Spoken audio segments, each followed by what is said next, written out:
Jessie, woo, VBS. I just turn the water on. Big old flex. You never saw before. He's chasing me like waterfall. Jessie, woo. What's up, guys? It's your sister, Jessie Woo. Welcome to another episode of Just a Couple Things, y'all. Your favorite podcast, hosted by me, your sister, Jessie Woo. Now, are y'all subscribed on every streaming platform that streams podcasts? If you are on Spotify, hit the follow button. If you are on the Apple people, hit the follow button. Hit the follow button on every platform that streams podcasts because you get it first. You get it first. You're going to get the podcast first before everybody else do, okay? And if you're watching me on YouTube, make sure that you subscribe. Subscribe to my YouTube channel so that you can see these visuals, honey. I ain't put on this blush for nothing now. You see this blush? What blush is this? I think this is Juvia's Place. All right. You see this Juvia's Place blush? Side note, y'all, I just tried Daenerys. Shout out to all my Game of Thrones people. I just tried Danessa Myricks for the first time. Her like balm to powder. I filmed it and I'm going to put it on my beauty channel. Why y'all ain't tell me about Danessa Myricks? Ain't nobody told me nothing. Ain't nobody tell me nothing about Danessa Myricks. Like, her product is really good. Now I'm like, dang, I need to go get more products from Danessa Myricks. So if you are a Danessa Myricks girl, drop in the comments. Let me know all the products that you get from her because I definitely want to get more stuff. And also, if you're leaving me a review as well, if you're leaving me a review for my podcast, make sure it's a 5 stars. It's a 5 stars review because I'm a 5-star what? A 5-star biatch. All right. Let's get into just a couple things, child. Lord. I need a moment. Whew. George Foreman done died.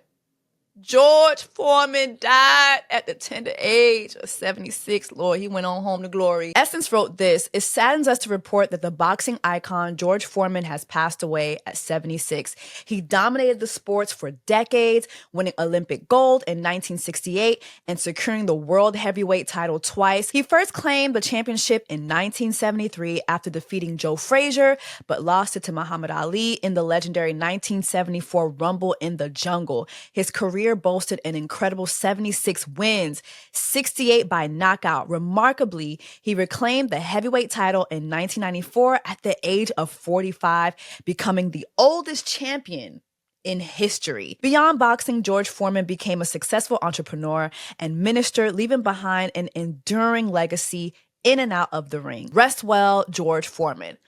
Oh my gosh. Like, honestly, I didn't know George Foreman was a boxer. I thought he was the grill nigga. Like, I remember my first coming into knowing George Foreman was that damn George Foreman grill. Do y'all remember the George Foreman grill? I was too young to buy one, but I feel like every black person had it. Whether you was black, whether you was immigrant black, whether you was whatever black you was, you had a George Foreman. Somebody in the family had a George Foreman. And I also feel like if you had a George Foreman grill, it was a sign that you had a little coin. You had a little coin. It was affordable, I think, but still it was a sign that you had a little coin and, you know, that you knew your way around QVC. Okay? Like, it was a sign that you're in the money. Having a George Foreman grill, like, every black person, Everybody had one. My pastor, Jamal Bryant, posted something, you know, dedicating a post to George Foreman. And I'm sorry, this caption to me was so crazy. He said, "A king amongst men has become an ancestor. George Foreman wasn't just a boxer. He fought for the kingdom and his community. Just like the steaks coming off his grills, I'm sure the father said, 'Well done.'" I want his phone privileges taken away. Pastor Carrie, please. I want PJ's phone taken away. This caption was so wild to me, but it's so Pastor Jamal Bryant. Like, if you know him, you know this is just him, child. All right, let's get into just a couple things, child. So, Pete Hegseth. Did y'all see this? The United States Secretary of Defense sent detailed war plans in a group text, not knowing who all was in the group. lo and behold, and lo, he sent war details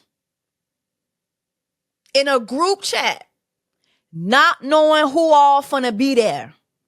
This article was published yesterday by The Atlantic. The Trump administration accidentally texts me its war plans.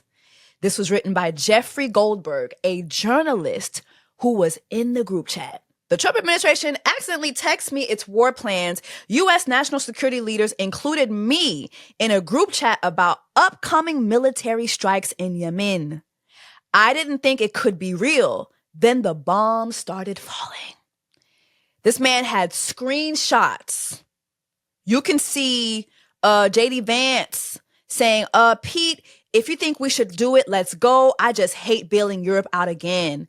Let's just make sure our messaging is tight here. And if there are things we can do up front to minimize risk to Saudi oil facilities, we should do it. Pete answered, I fully share your loathing of European freeloading.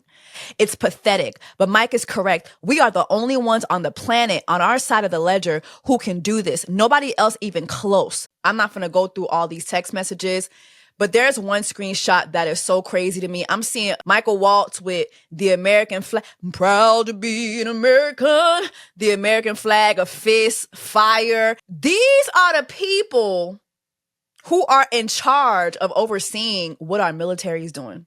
Imagine being in the military and seeing this bullshit. The White House confirmed that the journalist was sent this stuff. Donald Trump was asked about it. Here's what he had to say. Reaction to the story in The Atlantic that said that some of your top cabinet officials and aides had been discussing very sensitive material through Signal and included an Atlantic reporter for that. What is your response to that? I don't know anything about it. I'm not a big fan of The Atlantic. The way this man just lies and lies, the lies. Like, there's no way that these reporters were well aware of this and Donald Duck wasn't. And of course, he's going to lean into The Atlantic not being a good newspaper because he doesn't want to address what the real issue is here. And it's just so crazy because as soon as I saw this military war group chat, all I could think about was Hillary Clinton. I just know the way she cackled. Do y'all remember how Hillary Clinton was cackling down to Trump's inauguration when he changed the name of the Gulf of Mexico to the Gulf of America? This is her cackling. Do y'all remember? I know she was cackling. And of course, my petty sis chimed in. Of course, she chimed the fuck in. She chimed in with the article from The Atlantic, and she said, you have got to be kidding me. Do y'all remember the whole thing with Hillary Clinton's emails? The emails that literally stopped her from being elected as the president? She, at the time, was the most qualified person to have ever ran, and then the next person to be the most qualified would be Kamala.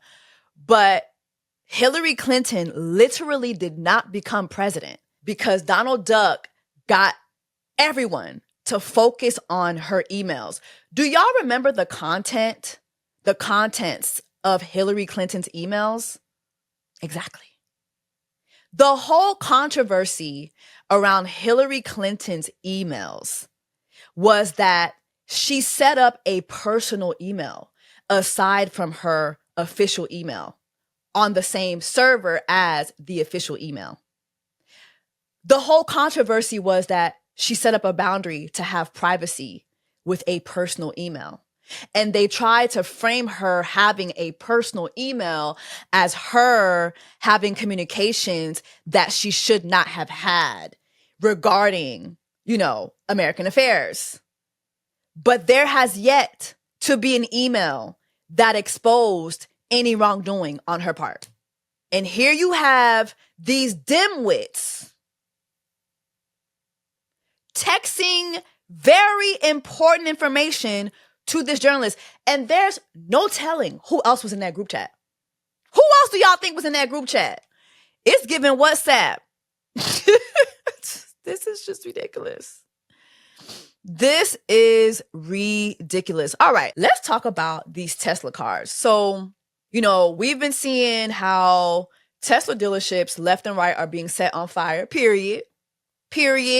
But there have been Tesla car owners who have come to the internet, like showing how somebody has come and vandalized their car, scratched their car, wrote on their car.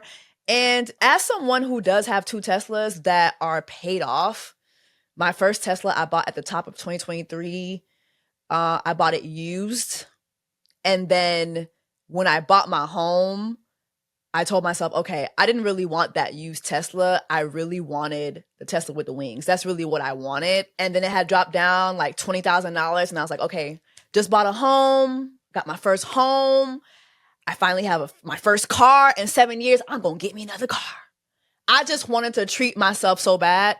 And being in Atlanta since 2020, I was always in Ubers. I was Ubering everywhere. Most Ubers here are a Tesla. When I was living in Midtown, most of the people in my building, like they drove Teslas. I was just so used to the brand. I was like, all right, I'm just going to get me a Tesla. So I bought my second car. I had saved up literally for 6 years. I had not had a car. And I was like, I'm going to get 2 cars.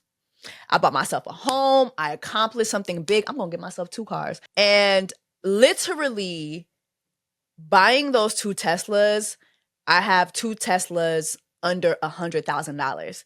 Do you know how much it is for me to get a new car now? Even with 2 cars paid off, trading them in, I still can't get the electric car that I want, most electric cars that I want, because I will still have to come out of pocket.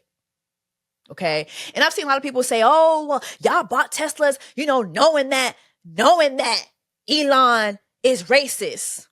So we're just going to act like these other car companies are not racist. We're going to act like these other CEOs have not invested into racism. Like, I get that Elon Musty is Elon Adolf Hitler Musty. We know what he's done. Most of us who bought Teslas did it before this man started getting his hands into our American government. We were not aware that that's what he was going to do. It's just funny to me how y'all are focusing on Tesla car drivers instead of just sticking to the, burning down of Tesla dealership. I get it. But I just find it weird how y'all are like demanding that Tesla owners just like switch out their cars. Like, these are cars. You can't just turn in a car and not have to get into another bill.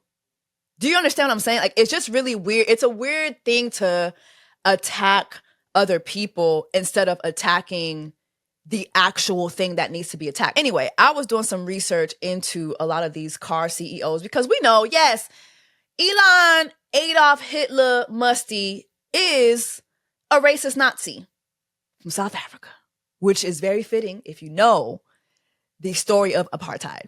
So we know Apartheid Clyde is racist. He's MAGA. He's a Nazi. We know these things, right? But as I was looking for other options for my Tesla, because I want to stay electric, some of y'all were suggesting that I get the new Ford Mustang. And I went and I did some research because the Ford Mustang that is electric, it's bomb. Like, it is bomb. But then when I looked up Jim Farley, the CEO of Ford Motor Company, he oversaw $1 million donation for Donald Duck's inauguration. So if you're driving a Ford car, a Mustang, are you MAGA? You're MAGA. Okay? If you're driving an Expedition, an Escalade, an Explorer, a Bronco, a Edge, you're MAGA. Get a red hat. Yeah. I looked into General Motors. Mary Barra. Not only did she donate $1 million to Donald Duck's inauguration, she also supplied the vehicles. So the motorcade, she supplied that. Yeah. So if you are driving a Chevrolet, a Buick, a GMC, a Cadillac, you're MAGA. Trade your car. Give up your car. You're MAGA. Akio Toyoda, the president of Toyota, he also donated over $1 million in donations for Donald Duck's inauguration. And mind you, he did it at a time where, baby, the tariffs were on the way and he still did it. So if you're driving a Toyota, a Lexus, mind you, I'm Haitian. It is very un-Haitian to not have a Toyota.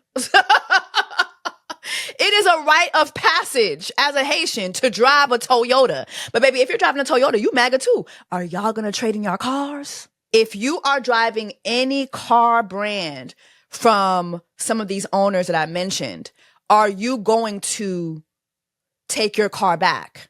Because you're MAGA. You know, the CEO of the car company of the brand that you're driving, yeah, they didn't do the Nazi salute, but they're in bed with one. They may not be as boisterous, but they're in bed with one. Yeah. So are y'all going to trade in your cars? Leave me a comment. Make sure you leave me a comment from your cell phone. Oh, y'all don't want to talk about that. These cell phones. Leave me a comment after you make your Amazon Prime order. Or is it Walmart? Or are you currently on that Black Creators Cruise on Disney? Mind you, Disney just wrote back their DEI. Let's just be FFR. I kind of feel like the attack on Tesla car owners, it's very weird. It just screams, let me attack someone who seems to be doing better than me because they have a Tesla. That's what it gives to me. Now, what's that car that Kim K was just naked with a Tesla robot on? I can't remember the Tesla cars that look like they're bombs. They bombing over Baghdad. Yeah. As soon as them cars dropped, we knew who Elon was at that moment. Everybody knew. I think that just attacking everyday car owners because they have a Tesla is just like, it's weird. And if you're not going to trade in your MAGA car, then stop trying to force Tesla car owners to do the same. Everybody who has a Tesla is not filthy rich. Teslas are very affordable. They're not insanely expensive. Here's another reality too is, as a Tesla owner who is now looking to switch out my cars and get one electric car, guess what? The other day I was at Rivian and, I was asking about the convenience of charging. And they were like, oh, the great thing about Rivian is we have a partnership with Tesla chargers. All you got to do is put your adapter and go charge your car at a Tesla supercharger. Have you ever noticed how if you go to certain places, like here in Atlanta, Lenox Mall has a big charging station. They'll have like 2 regular like EV chargers and then there'll be like 20 Tesla chargers, right? If you're switching out for another electric car, when it comes time to charge your car, Elon Adolf Hitler Jr. Musty is still gonna get your coin. So there's that on that.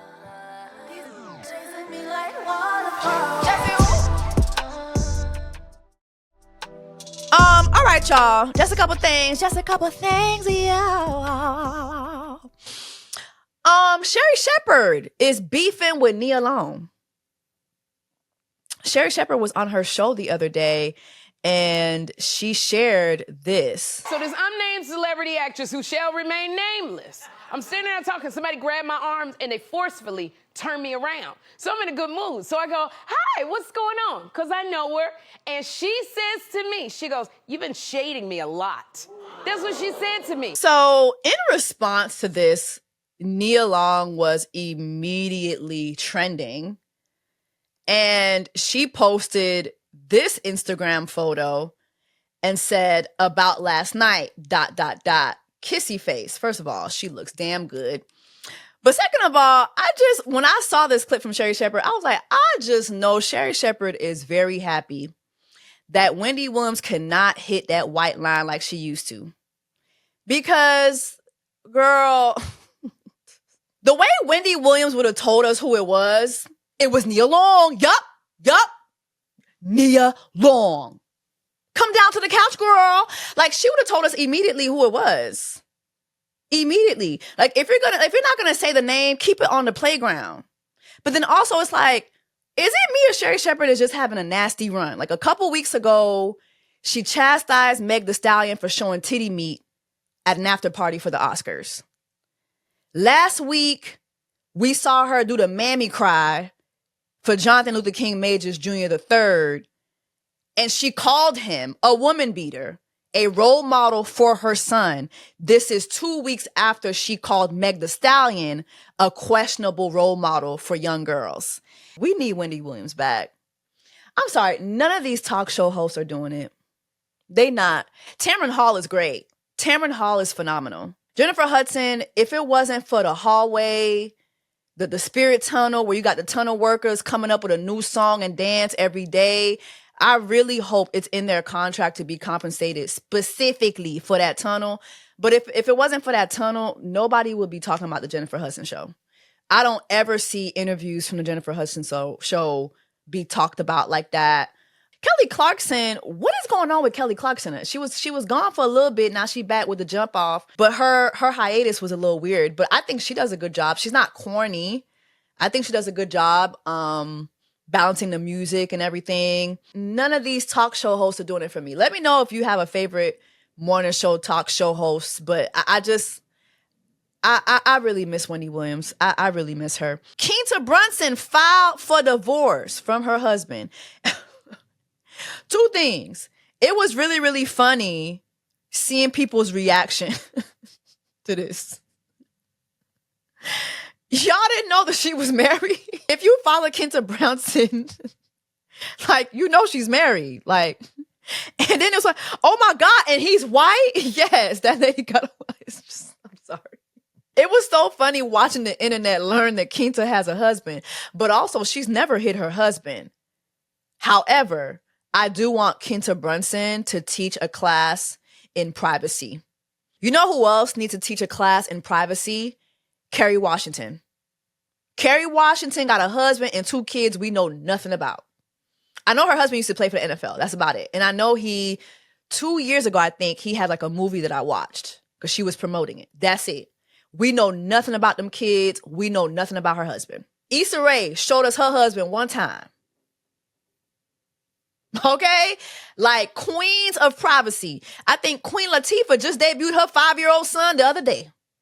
Queens of privacy. Privacy doesn't mean that you have to hide your significant other. You can be public with your significant other without telling us all the details of your relationship. Kudos to Keenta and the rest of the privacy queens out there. Yes, Lord. Moving along, just a couple things. Ocho Cinco now identifies as a Haitian. He came out and identified as a Haitian this week. He said going forward, his name is 85. 85 in Creole means 85. Which one of my Haitian girlies is out here letting Ocho Cinco eat their griot? Okay? Qui est nan nou? Qui est nan nou? Kap kite 85 trempe viande nan sauce nou.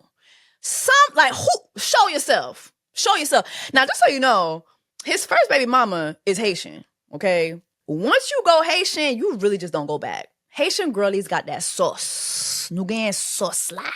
Sauce. Okay? Other women got sauce. Haitian women got that sauce. Nou gen sauce. Haitian women have that sauce. Okay? I remember when I was first starting to date Mr. Easter. This is so TMI. But we was talking, like, we was having a little fast conversation. And I was like, you ever been with a Haitian before? And he was like, no. And I was like, oh. He's like, what's that supposed to mean? I said, I'm a Haitian mermaid, baby. I am a Haitian mermaid, boo. And he's been drowning in it ever since. Yes, God. I got that mouillé. That sele, okay? It's mermaid activity over here, all right? You lose your man to a Haitian woman, he ain't coming back. And you know what? Even if he does dip off, he's going back to her. I'm telling you. All right, Young Miami says that her man has 4 times to cheat on her when she's in a relationship. She was on the Shannon Sharp show recently. And I don't remember how they got into this conversation. I didn't really watch the interview. I've just seen clips online. But they were talking about relationships and cheating. And she said that she allots for her man to cheat on her 4 times, right? And she got a lot of backlash for it. And here she is kind of expounding on it. I said I get like my nigga got like 4 times to cheat on me before I leave, and the internet love to be, oh my God, she's so motherfucking dumb. In reality, we all done got cheated on the stage. Everybody like have. If you really in love with your nigga, you locked in, y'all been together. It's not easy to walk away. Let me say the silent part out loud for Carisha, please. Young Miami is from Dade County, okay? Women from Dade County cheat back. We cheat back, okay? And women from Dade County don't just cheat back. We're going to cheat back and cave your entire chest in. We gonna cheat on you with your daddy. Good morning, I made you pancakes. Now I'm your stepmama. We want to cheat? Cool. I'm finna go climb your daddy. Yeah, everybody finna be hurt. I'm hurt. Now your mama hurt too now. Blame yourself. You cheat on me, now look at your mama. She crying because I done fucked her husband. Period. Good morning. Pancakes is done. Okay? So please be careful with a woman from Miami-Dade County. Women from Miami-Dade County are very, very different. We cheat back. Cheat back gang, okay? Jonathan Luther King Majors Jr. III was on the Fair East Side High Club show last week, and he said that Megan Coretta Scott King Jr. II has lost many endorsements since their relationship went public. They weren't announcing it, but like she lost endorsements. We got uninvited to stuff. She got uninvited to stuff because she had shown just how down she was, and they knew if Megan's coming, Jay's coming. I'm coming. Watching that clip, something really clicked for me because in their whole like PR, her and Jonathan are doing a lot of God this, God that. And when I heard Jonathan say that Megan lost endorsements, she lost opportunities because of her relationship with him, something went off in my mind. Ladies, when God sends you your husband, when God sends you your Boaz, your territory increases. This is biblical. When God sends you your husband, your territory increases. When you link up with the man that God intends for you to link up with, when you marry the man that God created to be your husband, your territory increases. This is biblical, okay? Ruth and Boaz. Say what you want about Eve and the snake in the Garden of Eden, but when Eve got with Adam, she inherited what was the world at that moment. Sarah and Abraham. Sarah became the mother of nations. There is increase tied to the man that God creates for you to marry. Here's the problem, is that a lot of women, we like to make decisions and then ask God to bless the decisions that we made instead of waiting for him to tell us what decision to make. We talk about Ruth and Boaz so much. Oh, where's my Boaz? Where's my Boaz? Where's my Boaz? I talk about this. I've talked about this before on my podcast, but Ruth got her Boaz because Ruth listened. She listened to what God told her. She listened. She had a relationship with God. Ruth listened. She listened to God's voice, okay? When Naomi lost both of her sons and she looked at Orpah and she looked at Ruth and she said, listen, my sons done died. Y'all see what's going on in the country. It's a famine in the country. I ain't got nothing for y'all. Y'all go home. Orpah packed all her things and left. Ruth said, no, I am going where you are going. Your God will be my God. And Naomi was like, no, go back. And Ruth was like, no. God told, I am going where you're going. That's what God told her. And immediately when she did what God told her to do, Boaz. increase. I'm not talking unless you giving roof land or more, 20,000 or more. Yeah, that's what happened. She listened to the Lord. She didn't make a decision and then go around telling people, oh, well, you know, and I know God this and God that. No, a lot of us make decisions, messy decisions, and then we ask God to bless our mess. If you are with a man, if you are in a relationship with a man and you are experiencing loss after loss after loss, that is not the man that God sent you. Period. That is not the man that God sent you. Okay? That's biblical. And I'm only saying that for the girlies who love the Lord. This is biblical. I can tell you right now, and this is not, my life has gotten 10 times better since I got with my man. He's not my husband yet. I don't know what's going on. My fingers empty. However, I have experienced a lot of increase, and not just monetarily. I've experienced a lot of increase. I have peace that I've never had before. I have stability that I've never experienced before. I have love that I've never experienced before. Like, when you get with that person, there is increase. But the other problem is too that Black women have been groomed to fall on the sword for Black men. Tell me an example of a Black man who has linked up with someone who he knows publicly would shatter his career. I'll wait.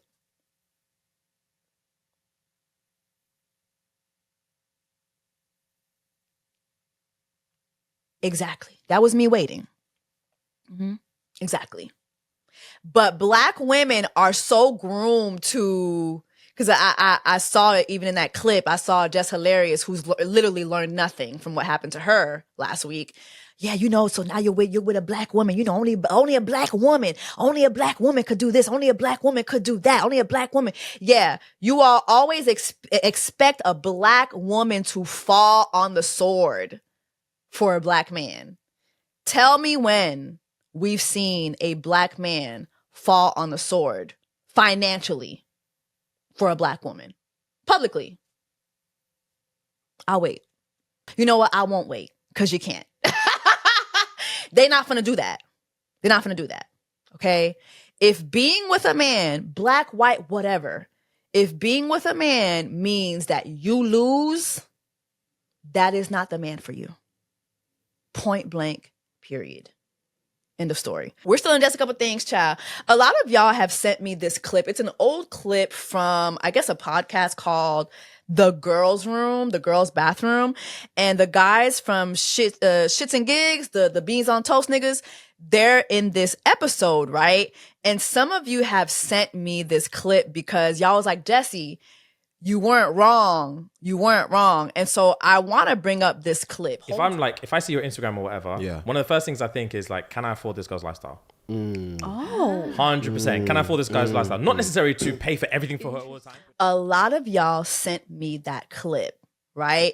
Because it's reminiscent of this clip of mine. Natural state before they get in a real relationship with us. Whenever I've heard a man say, let me see what you look like with no makeup. Let me see what you look like without the hair. I feel that that man is telling you that he does not have the money to finance your beauty upkeep. What's the difference between what he said and what I said?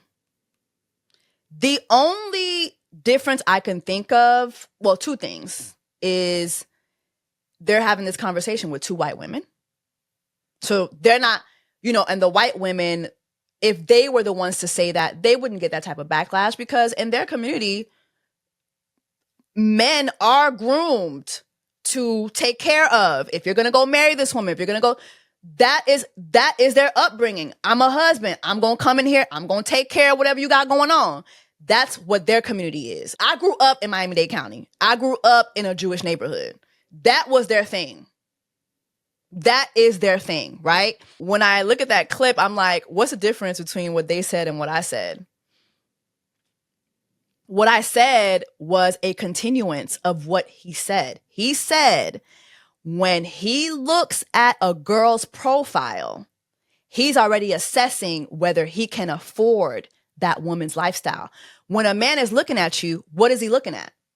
What's on your face? What's on your head? What you're wearing? And even going further, where you're going. Let me even continue this because he goes on to say something else too. Very early on, I'm thinking, can I afford this girl's lifestyle? So if I'm asking you for a walk and you're like, fuck the walk, let's go for drinks. In New York, I don't know, this could cost anything. Yeah. He can't afford you. He literally is saying what I said in my clip. Okay? So when a man looks at you, whether it be through social media or whether it even be in person, he's already assessing whether he can afford you or not. A man who can't afford you has two options. He has the option to still approach you, or he has the option to not approach you. Okay? So the man that assessed you and saw your lifestyle and recognizes that you live a certain lifestyle, yet he still chooses to pursue you, what that man now is going to do is he is going to try to strip you. Take off that hair. You don't need all that hair. Can I see you without makeup? Can I see you? Oh, okay, you look great without makeup. Why you always wearing makeup? Why you always? I like my women natural. Why you always gotta wear those wigs? Why you always gotta wear those braids? I like my woman natural. Why didn't you approach the naturalista? Why didn't you approach your preference? Could it be that your preference doesn't prefer you? That's a whole other topic. But I'm going to go a step further and tell you why. The man that can't afford you still decided to approach you, to pursue you, only to strip you of what he can't afford. He's stripping you of what he cannot afford because he wants access to what you can afford. A lot of y'all gonna miss that. Bookmark this, come back to it. Come back to it, okay?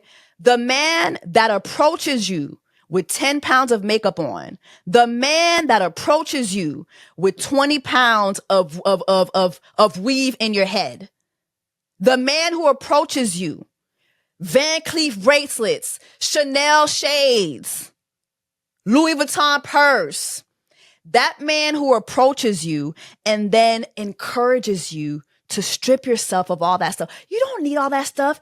Not only can he not afford you, but he actually needs access to what you can afford. He wants access to what you possess. Hey, y'all gonna miss that. Some of y'all are gonna miss that. It's gonna take a moment. It's gonna take a moment. Come back to this video when you get it. Come back to this video when you get it. The only times in my life that I have ever been asked, take off all that makeup, take off all that hair. 2 instances. It's a man trying to humble me, and it's a man who doesn't have access to me like that. So it's weird. There are a lot of weirdos out there.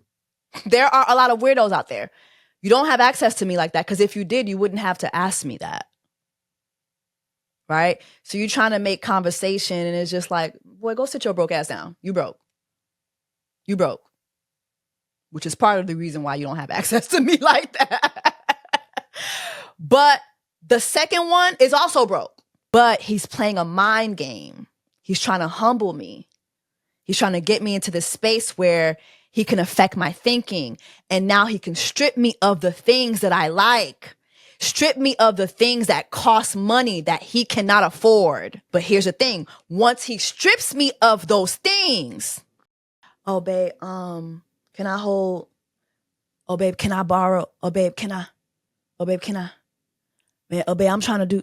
Oh, babe, I'm trying to do. Now that I'm not buying the $500 makeup from Sephora, he now has the wherewithal to ask me for that $500.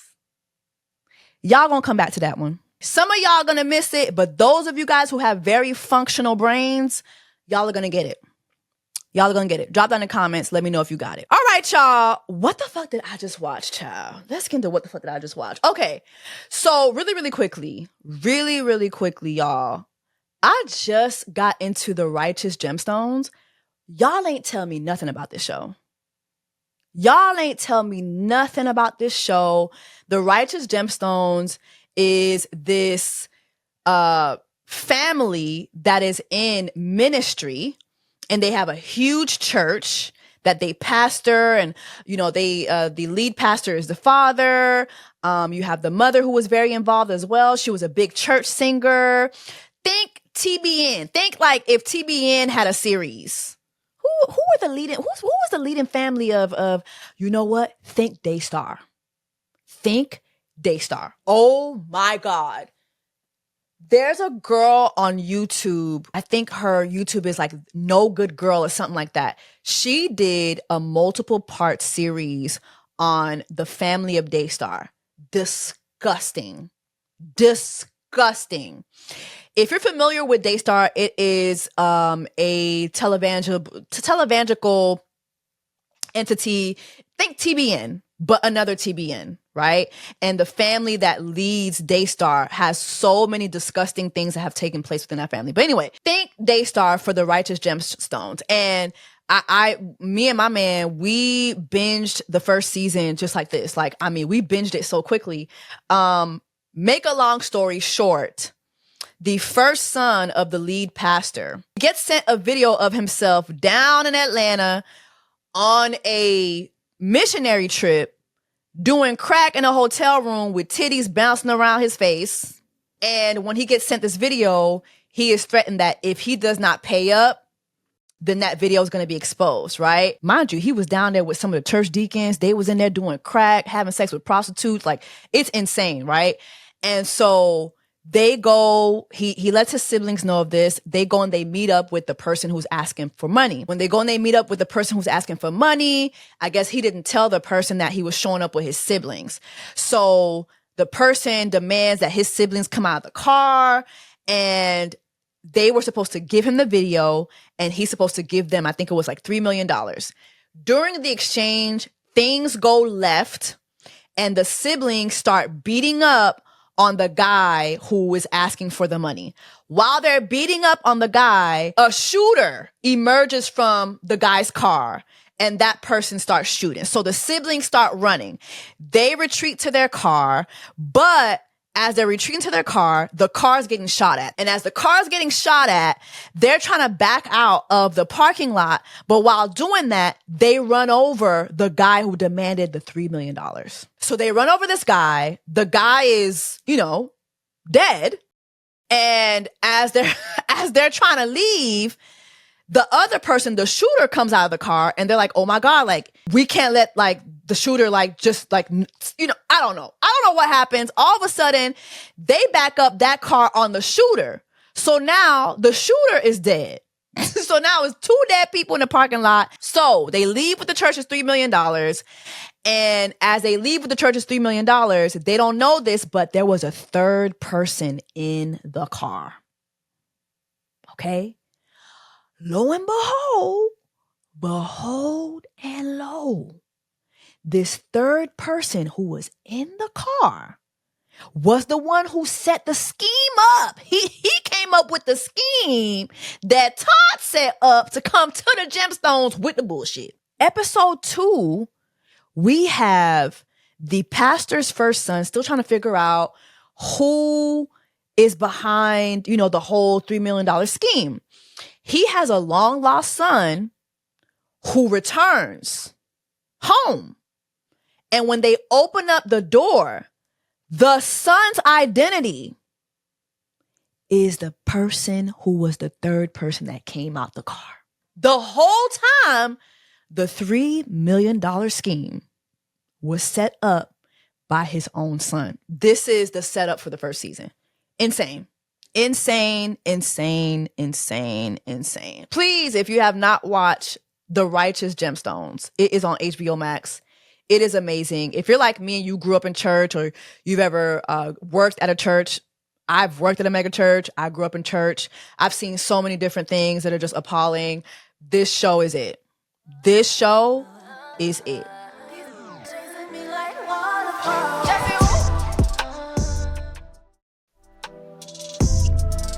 This is a White Lotus spoiler alert. Mind you, okay? A White Lotus spoiler alert. Thank you.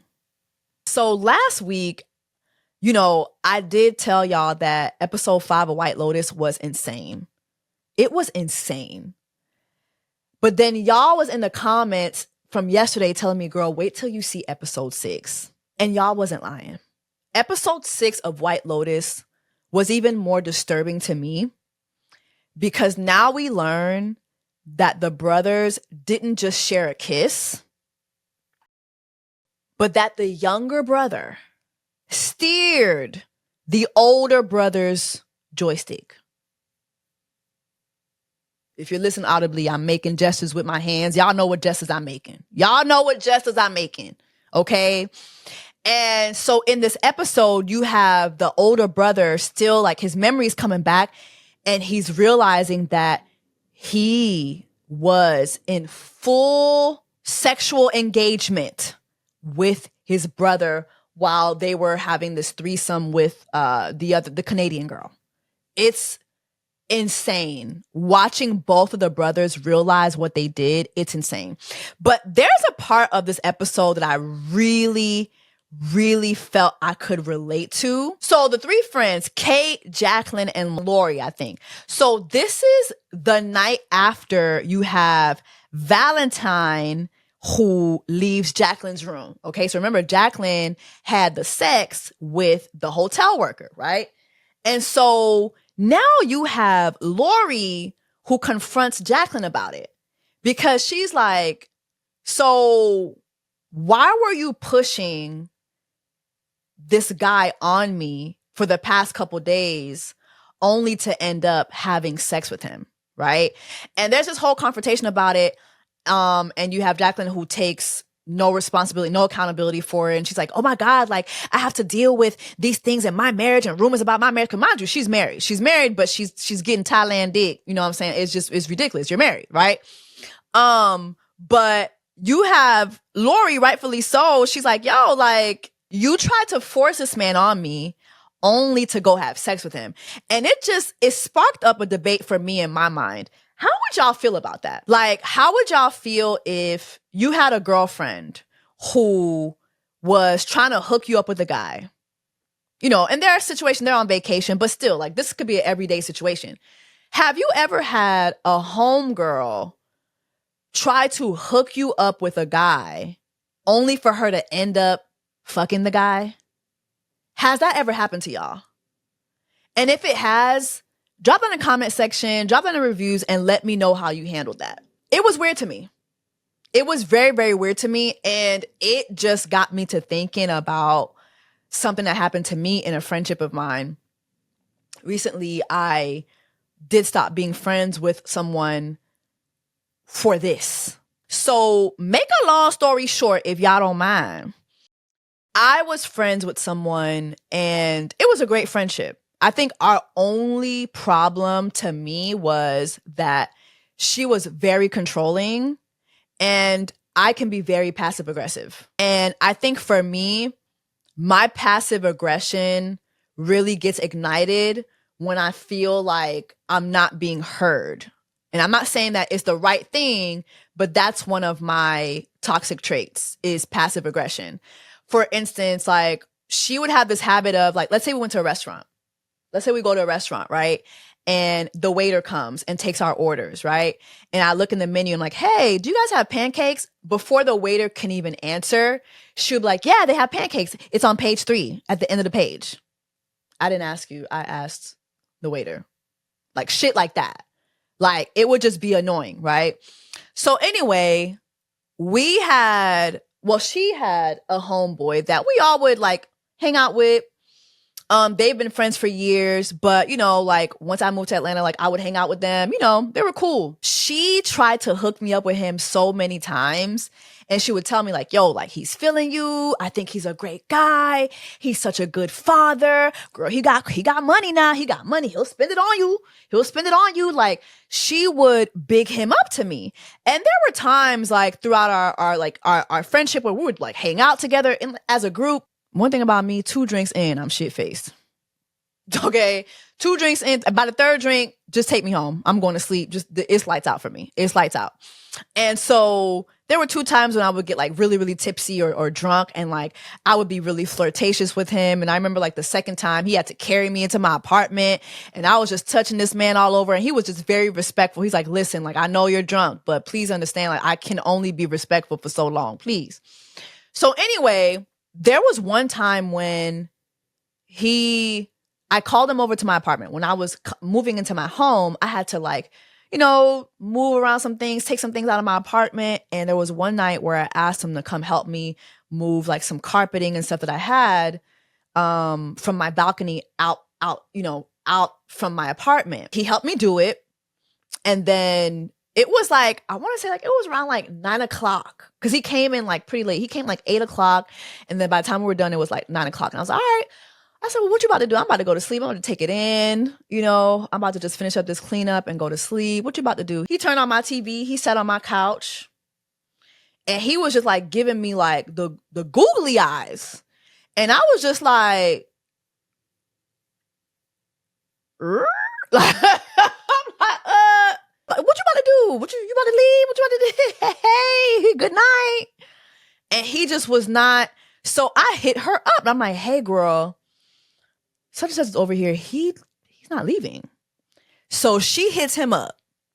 He sees her hitting him up, but he's ignoring her calls. She starts texting him. He's ignoring her texts. So like for a good like hour, I'm trying to get him to like leave. And so finally I had to be like, hey, I don't know what you want, but it's time for you to leave. And so he finally got the hint and he left. It was just so weird. So anyway, we're still all cool. Some time goes by and he and her start fussing and fighting, right? And then one day he calls me and he's like, yo, I have to tell you the truth about your friend. She's not your friend. She's not your friend. She be talking shit about you. She be talking mad shit about you. And the stuff that he was telling me that she said, it hit me like a ton of bricks. So I was like, okay, I know he's not lying. Like, this is only information that she would tell him. I know he's not lying, but I still was just like, what is your intentions of telling me this now? Obviously, you're just upset. Y'all are upset. So now you coming to me with the bullshit, you know? And so he was like, well, I'll tell you something else she's never told you. We've been fucking. Yeah. Her and I've been fucking for 8 years. Excuse me? Excuse me? I don't remember the number of the years he put, but I'm going to just say 8 years because it was a while. But I'm shook. Like, I'm shook. When I tell you I'm shook, because I'm like, what do you mean y'all been fucking? He's like, yeah, we've been in an on and off relationship for years. Okay. And he tells me the details and I'm just like, what? So I call her. I'm pissed. I'm very, very pissed. And when I confront her with all the information from the info that he told me, you know, all the stuff that she said about me to them fucking, she admits it. And then she admits that the reason why they're fussing is, you know, they had a fall. I don't even remember what the fallout was, but it was so deep that he shared a video of them fucking to some other guy. I can't remember what the guy's relation was to her. You know how you just like, you're so pissed and you're so shocked that you just don't hear nothing else. Like, it's just like this is too much.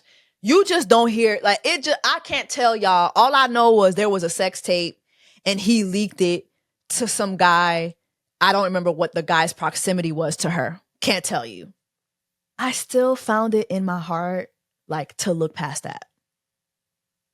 But the more shit started happening between us, the more I started thinking of all the things that he said and the fact that she kept trying to hook me up with a man that she was fucking. What is that? Like, I did not understand it at all. Like, at all. I thought it was just so sinister to me.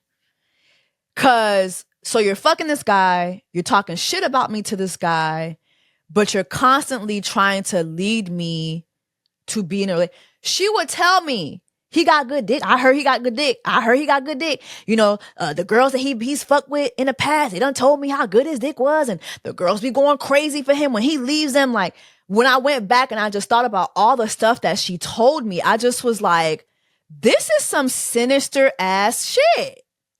Why would you do that? Just why would you do that? What is the reasoning? And all I could think was, this girl hated my guts. This girl hated me. There just was no other explanation for it. This girl hated my guts. And here's the thing, right? I know some of y'all will hear that story and still like, oh, I wonder what her side of the story is. What would the other side be? What would the other side of that be? There's just some things that people do in friendships that there's just like, girl, there's no other side to this. Why would you do this sinister ass shit? Just why? What would be the reason for this? It just was so weird to me. And so anyway, when I was watching White Lotus, it reminded me of that. And I got so triggered.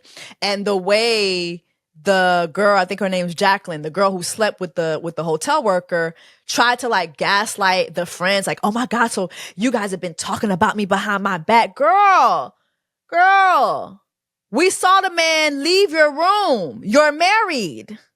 You are married. What is happening? But also, why were you trying to hook me up with this man? Knowing that the entire time you wanted him for yourself. What is that? I would love to know what that is. There has to be like some psychology behind that. It just made me think about that friend. Like it had to be something deeper. All I could come up with was the fact that she hated me. That's all I could come up with. I don't know. Y'all drop in the comments and let me know. Quickly, I almost forgot about Set It Off, I Suggest. Set it off, I suggest. Set it off, I suggest. Set it off. All right, so y'all know if you want to send me a letter, you can write me at jessacouplethingspod@gmail.com, okay? All right, so let me get into this letter, child. This letter was really, really good. It says this. Hey, Jess, sister. By the way, I'm a huge supporter and thank you for this opportunity. So me and my boyfriend met on a dating app in August 2023. This dating profile initially said that he was 34 years old. And I actually thought he was 34 because he looked younger.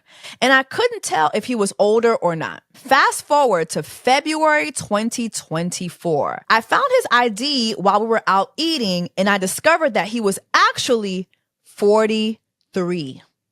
What? Hey! I was mad at first, but he apologized and I forgave him. Since I am 26 and he is 44, my family wouldn't approve of us because of the age gap. Other than that lie at the beginning about his age, he's a very good person and he respects me and listens to me. And also he is emotionally intelligent and very strong. Due to my family's disapproval, he went to the extreme lengths of saying he has a child that he is lying to me about. And when I asked him, he said he doesn't have any children. I believe him. That's where the letter cuts off. But she sent me his full name and his location, which tells me she does not believe this man. Okay, I don't get the ending of this letter, but sister, do you want me to do some research for you? Do you want me to? Because I can. Let me go ahead and call my friend Dr. Simone Child, Attorney Simone Redwine. You're 26 with a 44-year-old? Absolutely not. Absolutely not. And to be honest, a 26-year-old with a 34-year-old man, that's a no-no for me. Maybe if you were 28, okay. 26, no. In my personal opinion, just no. That man lied to you about his age. There's no telling what else he's lying to you about. There's no telling what else he's lying to you about. I wouldn't trust this man at all. Drop in comments. Let me know if you guys would trust this guy. I would not trust this man at all. However, I'm taking your email as a sign that you want me to find the info. So maybe I should just do a follow-up in next week's episode. I'm gonna reach out to Attorney Simone Redwine, and I'm gonna see what she says, and I'll come back to you, sister. I will come back to you, and I will give you an update. But y'all, that's it for this episode of Just a Couple Things, y'all. Make sure that you subscribe to my YouTube channel. Also, make sure that you're following me on every platform that streams podcasts, and I will see y'all in the next episode. Ta-ta. Take care of yourselves and each other. Jessie, GBS. I just turn the water on. Big old flex. You never saw before. He's chasing me like waterfall. Jessie,